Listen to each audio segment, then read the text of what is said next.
آج میزبان دوستوں نے جو موضوع منتخب کیا وہ اصلاح اعمال کے حوالے سے ہے کہ ہم کیسے مسلمان ہیں، اس حوالے سے گفتگو کی جائے کہ نام تو ہمارے مسلمانوں جیسے ہیں، کیا ہمارے اعمال یا ہمارا معاشرہ بھی ہمارے اسلام کی گواہی دے رہا ہے یا نہیں دے رہا، ہم کیسے مسلمان ہیں۔ چند گھڑیاں اس موضوع پر گفتگو کروں گا، اللہ تعالی حق گوئی کی توفیق عطا فرمائے۔ الحمدللہ ہم سارے مسلمان بیٹھے ہوئے ہیں۔ دنیا میں اس وقت 3 بڑے مذاہب ہیں، یہودیت، عیسائیت، اسلام۔ ویسے بہت سارے مذہب ہیں اس وقت دنیا میں، ہندو مت یا زرتشتی ہیں، پارسی ہیں، مجوسی ہیں۔ یہودی مذہب کی جو کتاب ہے وہ تورات ہے۔ تورات میں کہیں یہودیت کا لفظ نہیں آیا، یعنی جوز جو وہ یہودی دوسرے کے لیے بولتے ہیں، یہ لفظ تورات میں کہیں نہیں آیا۔ تورات ماننے والے، حضرت موسیٰ کا کلمہ پڑھنے والے آج اپنے آپ کو یہودی کہلاتے ہیں، پر وہ اپنی کتاب سے یہ نہیں ثابت کر سکتے کہ ہماری کتاب نے، اللہ نے ہمارا نام یہودی رکھا ہے۔ بہت بڑا مذہب دنیا میں عیسائیت، عیسائیوں کی کتاب انجیل۔ انجیل سے یہ ثابت نہیں ہوتا کہ حضرت عیسیٰ کا کلمہ پڑھنے والوں کو عیسائی کہنا چاہیے۔ اللہ نے ان کا نام عیسائی نہیں رکھا۔ یہودیوں نے، عیسائیوں نے اپنے آپ کو یہودی کا، عیسائی کا، یہ ان کے خود ساختہ نام ہے، اللہ نے ان کے یہ نام نہیں رکھے۔ اور قرآن ہمیں یہ بتاتا ہے ہمارا نام رکھا ہے تو خود خدا نے رکھا ہے، هو سماکم المسلمین، اس نے تمہارا نام مسلمان رکھا ہے۔ یہ بات تو آپ کو سمجھ آ گئی، یہودی اور عیسائی اپنا نام اپنی کتاب سے ثابت نہیں کر سکتے، اور ہم اپنا نام اپنی کتاب سے ثابت۔ دوسری بات، یہودی حضرت یعقوب علیہ السلام انہیں مانتے ہیں، بلکہ انہی کی اولاد ہیں۔ حضرت یعقوب علیہ السلام کے 12 بیٹے تھے، ان 12 بیٹوں کی آگے جو نسل چلی، 12 قبیلے، وہی یہودی ہیں، وہی آج یہودی کہلاتے ہیں اپنے آپ کو۔ حضرت یعقوب علیہ السلام نے اپنے وصال سے پہلے ان سے پوچھا کہ میرے وصال کے بعد کس کی عبادت کرو گے؟ طویل آیت ہے قرآن مجید کی، علماء بیٹھے ہیں، ان سے پوچھیں۔ ان بیٹوں نے کہا نعبد الہک و الہ آبائک، ہم آپ کے رب کی اور آپ کے آباء و اجداد کا جو رب ہے اس کی عبادت کریں گے۔ طویل آیت ہے۔ حضرت ابراہیم کے بیٹوں نے کہا کہ ہم عبادت کریں گے خدا واحد کی، حضرت ابراہیم، حضرت اسماعیل کے رب کی، حضرت اسحاق کے رب کی، اور پھر اپنے لیے انہوں نے کیا نام ذکر کیا؟ نحن لہ مسلمون، ہمارا نام مسلمان ہے۔ یہودیوں کو اس بات کا ہی خیال کرنا چاہیے کہ ان کے بڑوں نے اپنے لیے کون سا نام پسند کیا ہے۔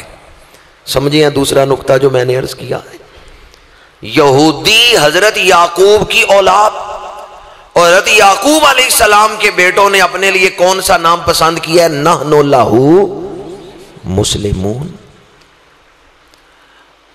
اللہ تعالیٰ کا شکر ہے ہم سارے مسلمان ہیں۔ اس پر ہم اللہ تعالیٰ کا جتنا بھی شکر ادا کریں وہ کم ہے۔ وَأَوْرَثْنَا الْكِتَابَ الَّذِينَ اصْطَفَيْنَا مِنْ عِبَادِنَا۔ اللہ چاہتا تو قرآن نازل کرنے سے پہلے، حضور کو دنیا میں بھیجنے سے پہلے ہمیں دنیا میں بھیج سکتا تھا یا نہیں؟ یعنی کسی اور امت میں بھی پیدا کر سکتا تھا، پر اس نے کتنا کرم کیا ہے، پہلے اپنے محبوب کو بھیجا ہے، پھر ان پہ قرآن نازل کی ہے، پھر کچھ صدیاں بعد مجھے اور آپ کو پیدا کیا تاکہ ہم ان سے فیض لے سکیں۔ اگر حضور کی آمد سے پہلے ہی ہمارا مدت عمر پوری ہو جاتی ہم حضور کا فیض نہ لے سکتے۔ اللہ کریم نے احسان جتایا اس پر، لقد من اللہ علی المؤمنین اذ بعث فیہم رسولا۔ اور دوسری آیت جو میں نے ابھی پڑھی، وَأَوْرَثْنَا الْكِتَابَ الَّذِي نَسْتَفَيْنَا مِنْ عِبَادِنَا، فرمایا جنہیں ہم نے قرآن کا وارث بنایا ہے انہیں ہم نے چنا ہے۔ میں اور آپ چنے ہوئے لوگ ہیں، منتخب لوگ ہیں، خوش نصیب لوگ ہیں کہ اللہ نے ہمیں چن لیا اپنے محبوب کا امتی بنانے کے لیے۔ روحیں تو پہلے سے ہی موجود تھیں پر اللہ نے ہمیں روکے رکھا ہے۔ موسیٰ علیہ السلام کو دنیا میں بھیجا، انہوں نے اعلان نبوت کیا ہے پر ابھی تم نے نہیں جانا، تمہیں بھیجوں گا جب اپنے محبوب کو بھیج چکوں گا۔ اللہ نے پھر ہمیں دنیا میں بھیجا۔ اس پر ایک دفعہ شکرانے کی نیت سے سارے کہہ دیں الحمدللہ۔ اس پر ہم اللہ کا جتنا بھی شکر ادا کریں وہ کم ہے کہ اس نے ہمیں مسلمان بنایا ہے۔ میں جب پہلی دفعہ یونان گیا تھا تو وہاں ایک گریس عالم دین، وہ یونان کا عالم دین، یونانی عالم دین، وہ انہوں نے بلایا ہوا تھا۔ اس نے کہا میں دیکھتا ہوں کہ یورپ میں مسلمان آتے ہیں تو احساس کمتری کا شکار ہو کے اسلام پر عمل کرتے ہوئے ہچکچاتے ہیں، ڈرتے ہیں۔ اس یونانی عالم نے بیان کیا، وہ کہنے لگا تمہیں تو فخر کرنا چاہیے کہ دنیا میں اگر آج انسان کہلانے کے حقدار ہیں تو مسلمان ہی اس بات کے حقدار ہیں۔ اگر انسانیت ہے تو رسول اللہ کے غلاموں میں ہی ہے، ورنہ جو حضور کی غلامی سے معروم ہے اولئک کالانعام بل ہم اضل۔ اللہ کا شکر ہے جس نے ہمیں مسلمانوں کے گھروں میں پیدا کیا ہے، فکری ٹھوکروں سے بچا لیا ہے۔ دوسری بات، مسلمان ہونا یہ صرف کسی برادری یا خاندان میں پیدا ہونے کا نام نہیں ہے۔ جب تک عقیدہ مسلمانوں والا نہ ہو، جب تک نظریہ عقیدہ مسلمانوں والا نہیں ہوگا، اسلام کسی ملک میں پیدا ہونے کا نام نہیں ہے۔ کوئی خاص زبان بولنے کا نام بھی اسلام نہیں ہے۔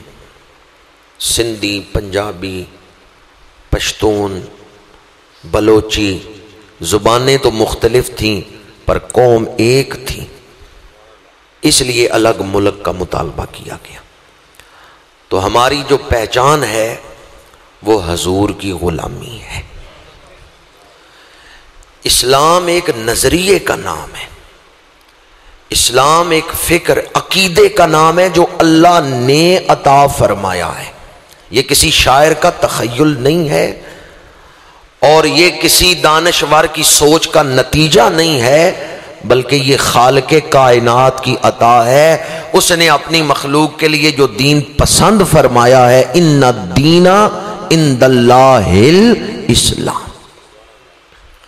جب تک ہم اپنے آپ کو اس فکر کے تحت نہیں لاتے ہم حقیقت میں مسلمان کہلانے کے حقدار نہیں۔ دو چیزیں اس کے لیے بنیادی طور پر ضروری ہیں، ایک تو عقیدے کا قرآن اور حدیث کے مطابق ہونا، دوسرا عمل کا قرآن اور حدیث کے مطابق ہونا۔ اگر عقیدہ قرآن اور حدیث کے مطابق نہیں، بندہ اپنے آپ کو مسلمان کہتا رہے، خرد نے کہہ بھی دیا لا الہ تو کیا حاصل، دل و نگاہ مسلمان نہیں تو کچھ بھی نہیں۔ اگر عقیدہ ٹھیک ہے لیکن عمل اسلام کے مطابق نہیں ہے تو انسان کافر تو نہیں ہوگا لیکن گناہ گار ہوگا۔ اور اگر گناہ کبیرہ کرنے والا ہے تو یاد رکھیں گناہ کبیرہ کی تعریف یہ ہے کہ وہ گناہ جو مومن کو دوزخ میں لے جائے اس گناہ کو کبیرہ گناہ کہتے ہیں۔ وہ گناہ جو مومن کو دوزخ میں لے جائے گا، اگرچہ مومن ہمیشہ دوزخ میں تو نہیں رہے گا لیکن گناہ کبیرہ کی اگر دنیا میں توبہ نہیں کی، تلافی معافات نہیں کی، یا قیامت کے دن بخشش نہیں ہوئی، تو گناہ کبیرہ مومن کو، مسلمان کو دوزخ میں لے جائے گا اور پھر اس کی سزا بھگتنا ہوگی۔ اس کے بعد کلمے کی برکت سے بخشش نصیب ہوگی۔ اور یہ بات بھی دل پہ نقش کر لے، کبھی کوئی اللہ کے عذاب کو ہلکا نہ سمجھے، معمولی نہ سمجھے کہ ٹھیک ہے کچھ عرصہ رہ لیں گے دوزخ میں۔ اگر کوئی اس طرح سمجھے تو اس نے اللہ کے عذاب کو معمولی سمجھا، ہلکا سمجھا۔ ان بطش ربک لشدید، فرمایا بے شک تمہارے رب کی پکڑ بڑی سخت۔ فاضل جلیل حضرت علامہ ارشد ضیاء صاحب سے گزارش کروں گا آگے تشریف لے آئیں۔ تو میں آپ کی خدمت میں عرض کر رہا تھا،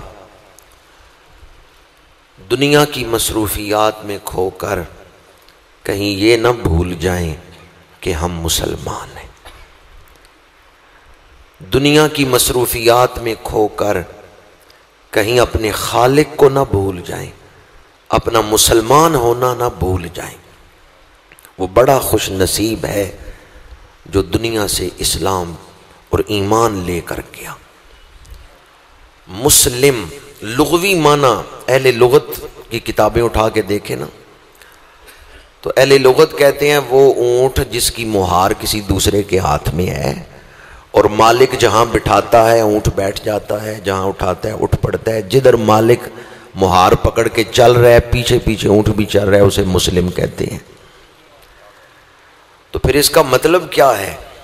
اس کا مطلب یہ ہے غلامی ہم سب نے کرنی ہے، ہر انسان غلامی کرتا ہے۔ کوئی اپنے نفس کی غلامی کر رہا ہے، کوئی سرکار مدینہ کی غلامی کر رہا ہے۔ جو اپنے نفس کی غلامی کر رہا ہے، حضور کی حکموں کی پرواہ نہیں کرتا، اپنے نفس کو راضی کرتا ہے، اپنے من کو، اپنے دل کو راضی کرتا ہے، اس نے اپنے گلے میں غلامی کا پٹکا ڈالا اور اس پٹکے کا سرا شیطان کے ہاتھ میں پکڑا دیا۔ دوسرا وہ خوش نصیب ہے جس نے گلے میں غلامی کا پٹکا ڈالا اور پٹکے کا سرا رسول اللہ کے ہاتھ میں پکڑا دیا۔ اب پوچھنے کی تو ضرورت نہیں ہے نفع میں کون رہا، پوچھنے کی تو ضرورت نہیں ہے کہ افضل کون ہے اعلیٰ کون۔ فیصلہ آپ نے کرنا ہے، گلے میں غلامی کا پٹا تو ہے، سرا کس کے ہاتھ میں پکڑانا ہے۔ چاہیں تو اپنے گلے میں غلامی کا پٹا ڈال کے اس پٹے کا سرا شیطان کے ہاتھ میں پکڑا دیں، چاہیں تو سرکار مدینہ کے ہاتھ میں پکڑا دیں۔ جس نے اپنے گلے میں غلامی کا پٹا ڈال کے سرا شیطان کے ہاتھ میں پکڑایا، شیطان خود بھی دوزخ میں جائے گا، اپنے متبعین کو بھی دوزخ میں لے کے جائے گا۔ اور جس نے غلامی کا پٹا ڈالا اور سرا حضور کے ہاتھ میں پکڑایا، با خدا خدا کا یہی ہے در۔ حضور کو چھوڑ کے خدا کو تلاش کرتے رہو، خدا نہیں ملے گا۔ درے مصطفیٰ پہ آ جاؤ، تلاش کرنے کی ضرورت نہیں پڑے گی، تلاش کیے بغیر ہی خدا کا قرب مل جائے گا، کیونکہ درے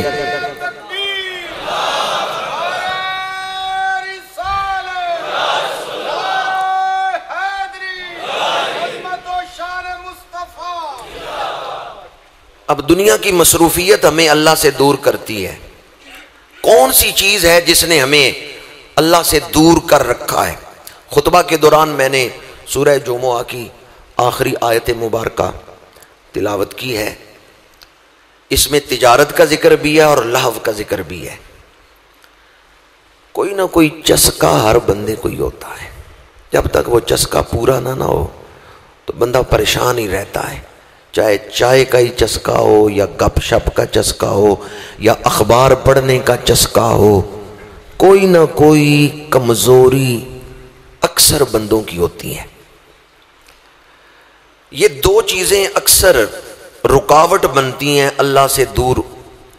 ایک تو تجارتی مصروفیات، پیسہ کمایا جائے، کہاں سے کمانا ہے، ملازمت، تجارت، یہ رزق کمانے کی جو مصروفیت ہے یہ اللہ سے دور کر دیتی ہے۔ اور دوسری چیز جو اللہ سے دور کرتی ہے وہ انسان کی سیرت میں، شخصیت میں کوئی چسکا رچ بس گیا. میں پنجابی میں اس لیے عرض کر رہا ہوں تاکہ بلاغت سے بات آپ کے ذہن میں اتر جائے، پہنچ جائے، خود فیصلہ کر لیں میرا دل کس چسکے پہ لگا ہوا ہے. یہ دو چیزیں عام طور پہ انسان کو غافل کرتی ہیں، اللہ سے دور کر دیتی ہیں. درس قرآن میں بیٹھے ہیں، بڑی توجہ آپ کی چاہوں گا. آیت میں پڑھنے لگا ہوں، ایک آیت میں تجارت اور لہو کا لفظ 2 دفعہ آیا ہے. تجارت کا لفظ بھی 2 دفعہ آیا ہے، لہو کا لفظ بھی 2 دفعہ آیا ہے. لیکن آپ نے دیکھنا ہے کیا آیت کے شروع میں اور آخر میں ان لفظوں کی ترتیب بدلی ہے یا نہیں بدلی. یہ ایک الگ عنوان ہے، پھر کبھی درس قرآن پر اس میں گفتگو کروں گا. مفسرین نے اس پر لکھا ہے مفاتیح الصور و خواتمہا، صورتوں کا آغاز اور اختتام، آیت کا آغاز اور اختتام، اس کی حکمتیں کیا ہیں، اس میں راز کیا ہیں. اب میں آیت پڑھنے لگا ہوں، آپ نے غور کرنا ہے تجارت اور لہو کا لفظ کس ترتیب سے آیا ہے. وَإِذَا رَأَوْا تِجَارَةً أَوْ لَهْوًا انفضوا إِلَيْهَا وَتَرَكُوكَ قَائِمًا. پہلے کون سا لفظ آیا ہے؟ تجارت، بعد میں لہو. آیت جاری ہے، آیت ختم نہیں ہوئی. قُلْ مَا عِنْدَ اللَّهِ خَيْرٌ مِّنَ اللَّهْوِ وَمِنَ التِّجَارَةِ. اب ترتیب بدل گئی. اب پہلے کون سا لفظ آیا ہے؟ لہو، بعد میں. یہ ترتیب بدلی کیوں ہے؟ میرے آقا کریم صلی اللہ علیہ وآلہ وسلم خطبہ جمعہ دے رہے ہیں، ایک تجارتی قافلہ مدینہ منورہ میں آیا ہے، سامان تجارت پہنچا ہے. کچھ تاجر صحابہ کرام کچھ خطبہ سن رہے تھے. انہوں نے ابھی چونکہ دین سیکھ رہے تھے، انہوں نے سمجھا کہ خطبہ سننا جو ہے وہ ضروری نہیں ہے. تو اونٹوں سے سامان اتر رہا ہے، ہم بس گئے اور آئے. اس سے پہلے کہ حضور جماعت کے لیے کھڑے ہوں، نماز پڑھائیں، ہم آ جائیں گے اور جماعت میں شامل ہو جائیں گے، جمعہ آ کے پڑھ لیں گے. وہ اٹھ کے چلے گئے. ان کی ضرورت تو تجارت تھی، تجارت کی وجہ سے وہ گئے. لیکن کچھ ایسے صحابہ بھی اٹھے جو تجارت کے لیے نہیں گئے تھے. انہوں نے کہا یہ اٹھ کے گئے ہیں، پتہ نہیں کیوں گئے ہیں، وہ دیکھنے کے لیے گئے. ان کا وہ جانا تجارت کے لیے نہیں تھا، وہ لہو تھا. اس سے مراد یہ ہے کہ با مقصد نہیں تھا. بعض اوقات ایسا بھی ہوتا ہے کچھ لوگ کسی مقصد کے لیے جاتے ہیں، کچھ صرف موقع دیکھنے کے لیے چلے جاتے ہیں. ان کا اس واقعہ سے براہ راست خود تعلق نہیں ہوتا. یہ واقعہ پیش آیا، پھر قرآن مجید کی آیات نازل ہوئیں کہ جب جمعہ کی اذان ہو جائے تو تجارت چھوڑ دو اور نماز جمعہ ادا کرو. ہاں جمعے سے فارغ ہو جاؤ، پھر اللہ کا فضل تلاش کرو. سورہ جمعہ کی یہ آیات آپ اکثر سنتے ہوں گے. اس لیے جب جمعے کی اذان ہو جائے اس کے بعد تجارت کرنا منع ہے، گناہ ہے، حرام ہے، جب تک کہ آپ نماز جمعہ نہ ادا کر لیں. یہ مسئلہ بھی یاد رکھیں. یہ آیات نازل ہوئیں. اب وہ ترتیب کی بات میں عرض کرنا چاہتا ہوں. شروع میں، آیت کے شروع میں وَإِذَا رَأَوْا تِجَارَةً أَوْ لَهْوًا، جب انہوں نے دیکھا تجارت کو یا بغیر مقصد کی، او لہوا انفضوا الیہا، تو وہ اس کی طرف دوڑ پڑے، اس کی طرف چل پڑے. وترکوک قائما، اور محبوب آپ کو کھڑے ہی چھوڑ گئے، یعنی آپ خطبہ دے رہے تھے. کچھ لوگ تجارت کے لیے گئے ہیں اور کچھ لوگ ویسے ہی موقع دیکھنے چلے گئے ہیں. ان کے ذہن میں ابھی چونکہ دین سیکھ رہے تھے، خطبے کی فرضی جو ہے وہ واجب ہونا، وہ خطبے کا سننا، اس کی اہمیت لازمی وہ ذہن میں نہیں تھی. قُلْ مَا عِنْدَ اللَّهِ خَيْرٌ مِّنَ اللَّهْوِ وَمِنَ التِّجَارَةِ، فرما دیجئے جو اللہ کے پاس ہے وہ فضولیات سے اور تجارت سے بہتر ہے. پہلے واقعہ بیان ہوا ہے، تجارت کا ذکر اور بغیر مقصد کے لوگوں کا جانا.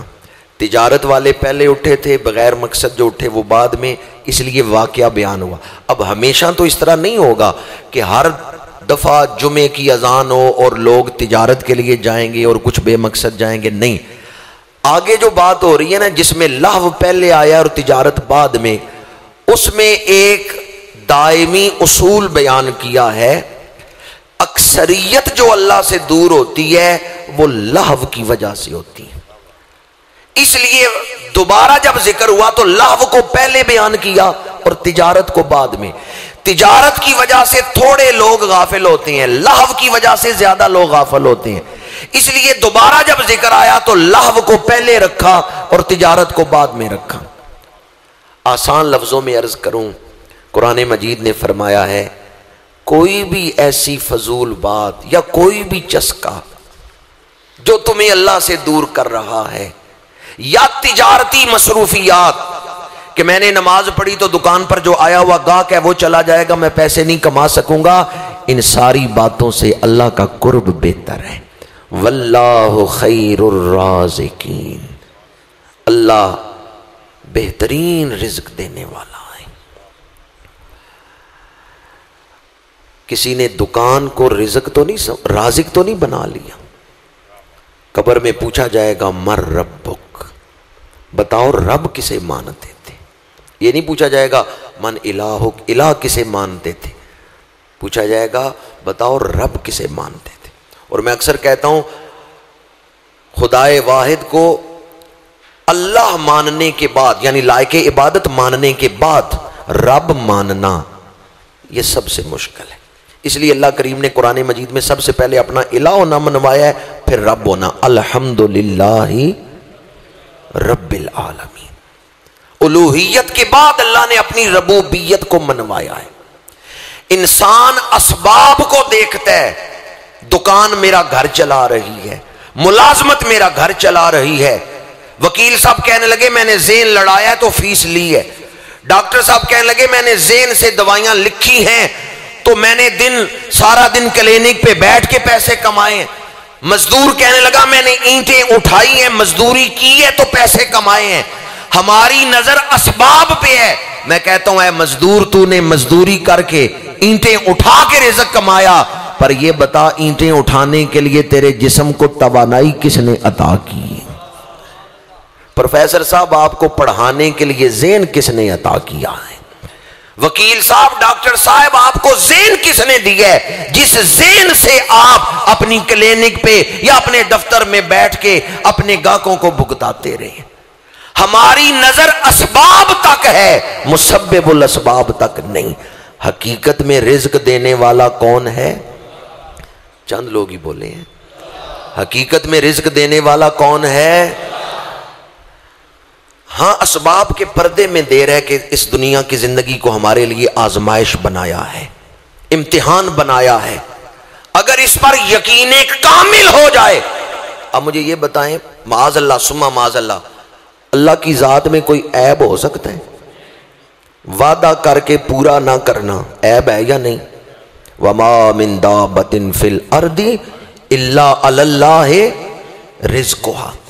اب جسے اللہ کے وعدے پر یقین ہے اس کا تو ایمان کامل ہے، میرا رب میرا رزق پہنچاتا رہے گا، میرا رازق وہ خود میرے لیے اسباب پیدا کرے گا. ہاں میرا کام ہے کوشش کرنا، جو صلاحیتیں دی ہیں ان کو استعمال میں لانا. مالی دا کم پانی دینا، پر پر مشکاں پاوے، مالک دا کم پھل پھل لانا لاوے. یا بعض لوگ توکل کا جو ہے وہ الگ مطلب لے لیتے ہیں، اس لیے یہ بات بھی عرض کر رہا ہوں. جو ذمہ داری انسان پر اللہ نے ڈالی ہے انسان وہ ادا کرے، رزق عطا کرنے والا رب ہے. میری اس گفتگو کا مطلب یہ وہ حرام کی طرف نہ جائے، حلال پر قناعت کرے، اللہ اس کے رزق عطا کرے گا.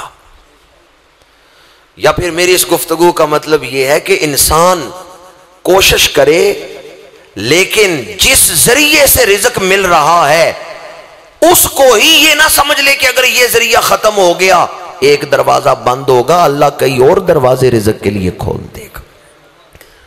آپ کو تو صبح پتہ ہوتا ہے جب گھر سے نکلتے ہیں نا، پتہ ہوتا ہے میں نے کس سکول میں جا کے پڑھانا ہے، میں نے کس دکان پہ جا کے بیٹھنا ہے. آپ کو پتہ ہوتا ہے کس دروازے سے مجھے رزق ملنا ہے.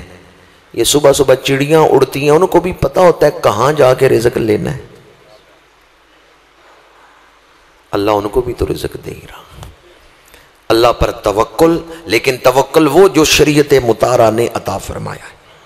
یعنی آدمی اپنی ذمہ داری ادا کرے پھر نتیجہ اللہ پر چھوڑ دے. مالی دا کم پانی دینا پر پر مشکاں پاوے، مالک دا کم پھل پھلانا لاوے یا نہ لاوے. یہ جو بات میں عرض کر رہا ہوں کہ دکان کو یا ملازمت کو ہی رازق نہ سمجھ لیں، یعنی اس رزاق کا دروازہ چھوڑ کر دکانداری نبھا اور اپنی ملازمت کو ترجیح دیں تو دنیا سے جب جائیں گے تو کیا ہاتھ میں لے کر جائیں گے. ابھی میں چند دوستوں کے پاس بیٹھا یہی بات عرض کر رہا تھا. ایک شخص نے سودی کاروبار شروع کیا، 6 مہینے میں 7 ارب روپے اس نے جمع کر لیے، پھر گرفتار ہو گیا، پھر آزاد ہوا، ہارٹ اٹیک ہوا، مر گیا، پیسے یہیں پڑے رہ گئے، پر نامہ اعمال کتنا سیاہ کر کے وہ لے کے گیا. آج اللہ نے ہمیں مہلت دی ہے، ہم فیصلہ کریں کہ نہ تجارت نہ کوئی اور چسکا ہمیں اللہ سے دور کرے گا، کوئی اور فضولیات. ایک شخص نے کسی عالم سے یہ بات سنی کہ قرآن مجید میں ہر چیز کا ذکر ہے، لا رتب ولا یابس الا فی کتاب مبین. اس نے کہا میں قرآن پڑھوں، قرآن میں میرا ذکر بھی ہے یا نہیں؟ اس نے کسی عالم سے پوچھا کہ میں اپنا ذکر قرآن میں کیسے ڈھونڈ سکتا ہوں، مجھے یہ بتائیں. اپنا مقام کہ میں اللہ کے نزدیک کن لوگوں میں ہوں، انجام میرا انجام کیا ہوگا. اس عالم دین نے کہا قرآن مجید میں اللہ کریم نے آیات نازل فرمائی ہیں جس میں اس نے اپنے بندوں کی صفتیں شانیں بیان کی ہیں، تو آیتیں پڑھتا جا، جس آیت پر تیرے دل نے کہا نا یہ چیز تیرے اندر ہے تو وہ تیرا انجام ہے، وہ تیرا مقام ہے اللہ کی بارگاہ میں. اب اس نے قرآن کھولا، آیتیں پڑھنا شروع کی. ہم کیسے مسلمان ہیں؟ اب آپ نے قرآن کی روشنی میں اپنا مقام دیکھنا ہے کہ میرا ذکر قرآن میں کہاں ہے. آیتیں میں پڑھوں گا، فیصلہ آپ نے خود کرنا ہے کہ میرا ذکر قرآن میں کہاں ہے. ہر شخص اپنا مقام دیکھ لے قرآن کی روشنی میں. قرآن کہتا ہے والذین یبیتون لربہم سجدا وقیاما. رحمان کے بندے وہ ہیں جو رات گزارتے ہیں رحمان کی عبادت کرتے ہوئے. کیا ہماری راتیں اللہ کی یاد میں گزرتی ہیں؟ وَبِالْأَسْحَارِ هُمْ يَسْتَغْفِرُونَ. ایک دوسرے مقام پر فرمایا سحری کے وقت اٹھ کر وہ اللہ سے معافی مانگتے ہیں. ہاتھ نہیں کھڑے کروانا چاہتا. قرآن کی روشنی میں دیکھ لیں اپنا مقام. کیا میں ایسا مسلمان ہوں جس کا ذکر قرآن نے کیا ہے کہ وہ سحری کے وقت اٹھ کر اللہ سے معافی مانگتے ہیں؟ چلیں ان میں تو ذکر، اس کیٹاگری میں تو ہم نہیں آتے. آگے چلیں. سورہ شورى میں فرمایا والذین یجتنبون کبائر الاسم والفواحش. وہ لوگ جو کبیرہ گناہوں سے اپنے آپ کو بچاتے ہیں اور بے حیائی سے اپنے آپ کو بچاتے ہیں. کیا ہم اپنے آپ کو کبیرہ گناہوں سے بچاتے ہیں؟ جھوٹ کبیرہ گناہ ہے، غیبت کرنا کبیرہ گناہ ہے، چغلی کبیرہ گناہ ہے، حسد کبیرہ گناہ ہے. اگر میرے اندر یہ عیب پائے جاتے ہیں، جھوٹ، غیبت، چغلی، بے حیائی والفواحش، بے حیائی، تو پھر میں نے اپنے آپ کو کبیرہ گناہوں سے نہیں بچایا، پھر میرا شمار ان لوگوں میں بھی نہیں ہوتا جو کبیرہ گناہوں سے اپنے آپ کو بچانے والے ہیں. 2 مقام میں نے قرآن مجید کے آپ کے سامنے پڑھے. ایک مقام ان لوگوں کا ذکر جو اپنی راتیں اللہ کی یاد میں گزارتے ہیں یا سحری کے وقت استغفار کرتے ہیں. دوسری صفت میں نے آپ کے سامنے بیان کی، وہ جو کبیرہ گناہوں سے اپنے آپ کو بچاتے ہیں. آج اکثریت میں نہ تو وہ شب بیداری ہے، نہ کبیرہ گناہوں سے اپنے آپ کو بچانے والی صفت ہے. اب قرآن مجید کا تیسرا مقام ما سلککم فی سقر. دوزخیوں سے پوچھا جائے گا کس چیز نے تمہیں سقر کے مقام تک پہنچایا؟ دوزخ کا ایک خاص مقام ہے، دوزخ کے اس مقام میں کس چیز نے تمہیں پہنچایا ہے؟ قالوا لم نک من المصلین، وہ کہیں گے ہم نمازی نہیں تھے، یہ نہیں کہیں گے ہم مسلمان نہیں تھے۔ علماء بیٹھے ہیں، اگر میں غلط ترجمہ کروں تو یہ اصلاح کر دیں۔ قالوا لم نک من المصلین، لم نک من المومنین، لم نک من المسلمین نہیں ہے۔ وہ یہ نہیں کہیں گے کہ ہم مسلمان نہیں تھے اس وجہ سے دوزخ میں آئے، ہم مومن نہیں تھے اس وجہ سے دوزخ میں پہنچے، نہیں، وہ کہیں گے ہم نمازی نہیں تھے اس وجہ سے دوزخ میں پہنچے۔ کہیں میں اس کیٹاگری میں تو نہیں ہوں؟ اب ہاتھ نہیں کھڑے کروانا چاہتا، پر دلوں پہ دستک، ہر آدمی اپنے معمولات کو دیکھ کے فیصلہ کر لے پنجگانہ نماز پڑھنے والا کون ہے۔ کئی جگہوں پہ میں نے پوچھا، بعد میں کسی نے کہا جی میں 3 پڑھتا ہوں، کسی نے کہا میں 4 پڑھتا ہوں، کسی نے کہا میں 1 بڑی باقاعدگی سے پڑھتا ہوں۔ 5 والے تھوڑے ہی تھے۔ ایک جملہ یاد رکھیں، یہ جو 2 پڑھتے ہیں یا 3 پڑھتے ہیں، یہ نماز اپنی مرضی سے پڑھتے ہیں۔ جو اللہ کی مرضی سے پڑھتا ہے وہ 5 پڑھتا ہے۔ جس نے اپنی مرضی سے پڑھنی ہے وہ کوئی 1 پڑھتا ہے، کوئی 2 پڑھتا ہے، کوئی 4 پڑھتا ہے۔ جو اللہ کی مرضی سے نماز پڑھتا ہے، اللہ کا حکم کتنی نمازوں کا ہے؟ وہ 5 نمازیں پڑھتا ہے۔ دوزخی کہیں گے لم نک من المصلین، ہم نمازی نہیں تھے۔ 3 کیٹاگریاں میں نے آپ کے سامنے قرآن مجید کی بیان کی۔ کچھ لوگ شب بیداری کرنے والے، کیا ہم ان میں سے ہیں؟ کچھ لوگ کبیرہ گناہوں سے بچنے والے، کیا ہم ان میں ہیں؟ کچھ لوگ بے نمازی، بھوکوں کو کھانا نہیں کھلاتے اور فضولیات میں پڑے ہوئے، کیا ہم ان میں سے ہیں؟ اب چوتھی کیٹاگری بیان کرنے لگا ہوں، یہ سورہ توبہ میں ہے۔ وَآخَرُونَ اعْتَرَفُوا بِذُنُوبِهِمْ، کچھ لوگ وہ ہیں جنہوں نے اپنے گناہوں کا اعتراف کر لیا، جنہوں نے مان لیا کہ ہم سے غلطی ہوئی ہے۔ اللہ کریم نے آگے فرمایا اللہ بڑا بخشنے والا ہے، لیکن ابتدا کیا ہے؟ انہوں نے اپنے گناہ کو تسلیم کیا۔ وآخرون اعترفوا بذنوبہم خلطوا عملا صالحا وآخر سیئا، کبھی نیکی کر لی کبھی گناہ کر لیا۔ عسى اللہ ان یتوب علیہم، ان قریب اللہ ان پر نظر کرم فرمائے گا۔ ان اللہ غفور الرحیم۔ چلو ہم پہلی کیٹاگریوں میں نیک بھی ثابت نہ ہو سکے، گناہگار بھی ثابت ہو گئے، اس آخری کیٹاگری میں شامل نہ ہو جائیں۔